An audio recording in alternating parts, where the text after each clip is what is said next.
Hello everyone, welcome back to the fourth video of Indian contract act, जिसके अंदर हम continue करने जा रहे हैं कंसिडरेशन वाला चैप्टर। कंसिडरेशन वाले चैप्टर का ये सेकंड पार्ट है, जिसके अंदर हम करेंगे doctrine of privity of contract.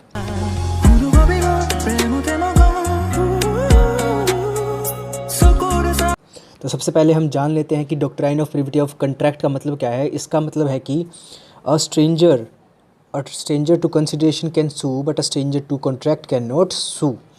Doctrine of privity of contract का मतलब यही है। अब हम इसके अंदर जानेंगे कि अ स्ट्रेंजर टू कंसिडरेशन क्या होता है और अ स्ट्रेंजर टू कॉन्ट्रैक्ट क्या होता है। तो सबसे पहले हम बात करते हैं अ स्ट्रेंजर टू कंसिडरेशन की।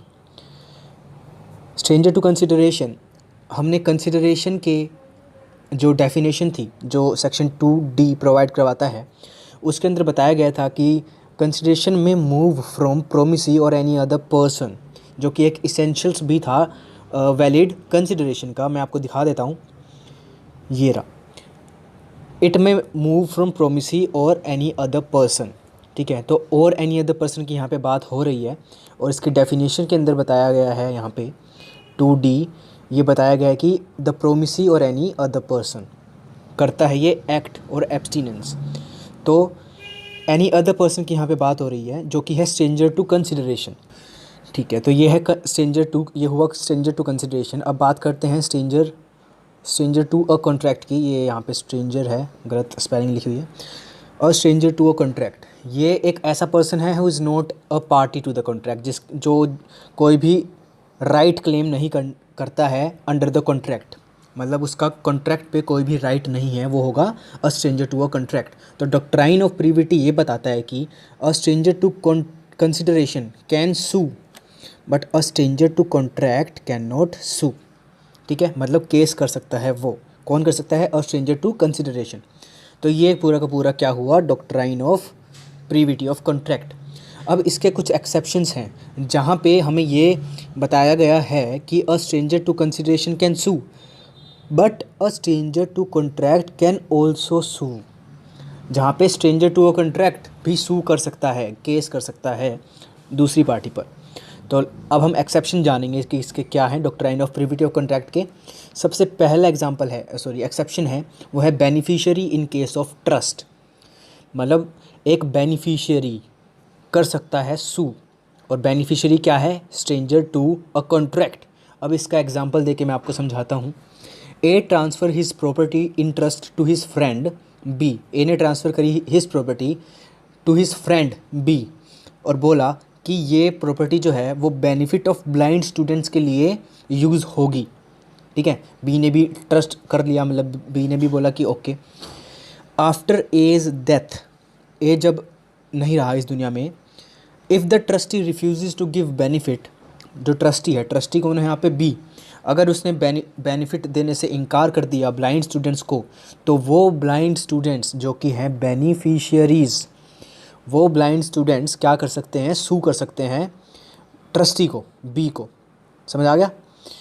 तो ये हुआ हमारा first point, beneficiary in case of trust. Second point पे अब हम आ जाते हैं फैमिली सेटलमेंट्स, यानी कि जो भी जैसे जॉइंट हिंदू फैमिली होती है, तो उसके अंदर जब प्रॉपर्टी डिवाइड होती है तो वहाँ पे हर एक मेंबर का राइट होता है to contract. Although they are stranger to contract but they have right to enforce the contract, ठीक है।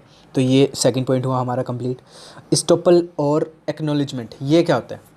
देखो, इसका मतलब होता है कि मैं आपको एग्जांपल से समझाता हूँ। Z receives some money from Y to be paid over to X। मतलब कि Y ने देने थे रुपए X को, ठीक है। तो Y ने रुपए किसको दिए? Z को दिए देने के लिए X को, ठीक है। तो अब Z ने एक्नॉलेज किया रिसीट के बारे में टू X। Z ने बता दिया कि मेरे को रिसीव हो चुके हैं रुपए, X को ये बता दिया। अब क्या होगा? अब Y की लायबिलिटी तो हट चुकी है। X can recover this amount from Z। मतलब अब जो X है वो क्या कर सकता है? Z को सू कर सकता है ना रुपए देने के लिए, ठीक है। तो यहाँ पे Z क्या हुआ? वो एक तरीके से एजेंट हो गया, किसका? X का। तो अब Y तो हट गया और Z कौन था यहाँ पे? स्ट्रेंजर टू कॉन्ट्रैक्ट था, लेकिन यहाँ पे हम उसको सू कर सकते हैं। समझ गए? तो ये था स्टॉपल और एक्नॉलेजमेंट। ये एजेंसी वाला भी पार्ट है, जिसके अंदर Z जो है क्या कर रहा है?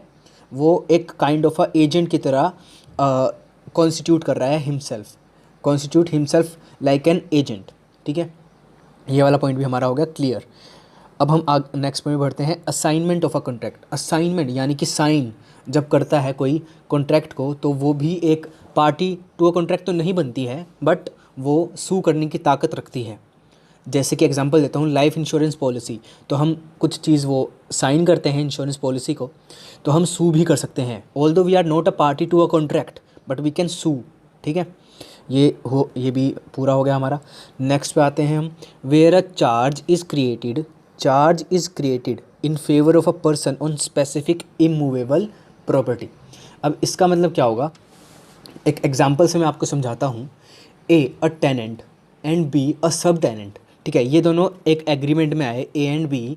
ए ने बोला बी को, मतलब ये एग्रीमेंट में आए, और बी मतलब वहाँ पे तय हुआ, बी रेंट डायरेक्टली पे करेगा सी को। ठीक है, मतलब ए बी को देगा और बी डायरेक्टली रेंट पे करेगा सी को। The landlord, C is the landlord. After some time B stopped paying the rent to C. अब रेंट पे नहीं कर रहा सी को, तो लैंडलॉर्ड जो है वो सी जो है वो क्या कर सकता है, सू कर सकता है बी को। अब जो लैंडलॉर्ड था वो एक स्ट्रेंजर टू अ कॉन्ट्रैक्ट है, बट वो फिर भी बी को सू कर सकता है। तो इसका मतलब ये है यहाँ पे। तो ये वाला भी हमारा क्लियर हो गया पॉइंट। नेक्स्ट पॉइंट पे आते हैं हम, कोविनेंट्स रनिंग विद द लैंड। इसका क्या मतलब है, देखो, एक पर्सन है जो परचेज़ करता है लैंड को, ठीक है, और जो ओनर ऑफ द लैंड होता है वो कुछ ओब्लिगेशंस उस पर लगे होते हैं, मतलब रिलेटेड टू लैंड लगे होते हैं। ठीक है, तो एक पर्सन जब वो लैंड को परचेज़ करेगा तो वो जो ओब्लिगेशंस है ना, वो ऑटोमेटिकली उस बंदे पे भी लगेंगे जो बंदा परचेज़ कर रहा है। ठीक है, इसका मतलब यहाँ पे ये है, जो बंदा परचेज़ कर रहा है ना वो भी बाउंड होगा टू सर्टेन ओब्लिगेशन जो कि पहले से ही लगी हुई है लैंड पर। ठीक है, although he is not a party to contract, मतलब कि वो उस समय के कॉन्ट्रैक्ट के दौरान पार्टी नहीं था कॉन्ट्रैक्ट का, जब वो ओब्लिगेशंस लगाई गई थी ओनर पे रिलेटेड टू लैंड। ठीक है, बट अब जो वो लैंडलॉर्ड बेच रहा है, ठीक है, बेच रहा है दूसरे बंदे को, तो उस बंदे पे भी वो ओब्लिगेशंस लगेंगे, although he is not a party to the contract.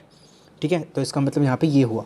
तो एक्सेप्शंस भी हमारी हो गई क्लियर। तो इस वीडियो में हमने किया doctrine of privity of contract, जिसके कंप्लीशन से हमारा ये चैप्टर भी कंप्लीट हो गया है। राइट, तो आज की वीडियो में बस इतना ही।